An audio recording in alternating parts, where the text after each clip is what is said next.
గత ప్రభుత్వం గండ్లు పూడ్చకపోవడం వల్లే వరదలు సంభవించాయని ఆరోపించారు ఏపీ సీఎం చంద్రబాబు. అక్రమ కట్టడాలు కూడా వరదలకు మరో కారణమని, వరదల వల్ల 7,600 కోట్ల నష్టం జరిగిందని చంద్రబాబు చెప్పారు. వరద బాధితులను అన్ని రకాలుగా ఆదుకుంటున్నామని, 4 లక్షల మంది వరద బాధితులకు 602 కోట్ల పరిహారం అందించామని తెలిపారు. ఇలాంటి విపత్తును గతంలో ఎప్పుడూ చూడలేదని, బుడమేరుకు ఎప్పుడూ చూడని వరద సంభవించిందన్నారు చంద్రబాబు. సీఎం సహాయ నిధికి 400 కోట్ల విరాళాలు వచ్చాయని తెలిపారు. వరద సమయంలో ఉద్యమ స్ఫూర్తితో పనిచేశామని, 1,15,00,000 ఫుడ్ ప్యాకెట్లు, 5,000 క్వింటాల కూరగాయలు సరఫరా చేశామని తెలిపారు. ఫైర్ ఇంజిన్లతో 75,000 ఇళ్లను శుభ్రం చేయించామని, 20,000 మెట్రిక్ టన్నుల చెత్తను తొలగించామని తెలిపారు. 16 జిల్లాల్లో వరద వర్ష ప్రభావం ఉందని, వారందరికీ కూడా ఒకేసారి సాయం అందించామని తెలిపారు.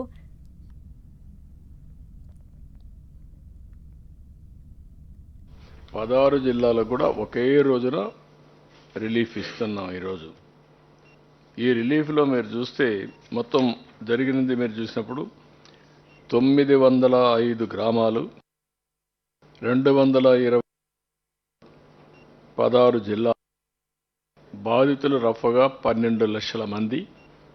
అందులో నష్టం జరిగి నష్టపరిహారం ఇచ్చేది 4 లక్షల మంది. ఇంకొక పక్కన మొత్తం ఈ సీక్వెన్స్లో చనిపోయిన వాళ్ళు 74, ముందు చెప్పింది ఇక్కడ చనిపోయిన వాళ్ళు మొత్తం చనిపోయిన వాళ్ళు 74, 5 లక్షల మంది వారికి ఇచ్చాం. చనిపోయిన పశు సంపద 1,562. రాష్ట్రం మొత్తం మునిగిన ఇండ్లు 1,18,070.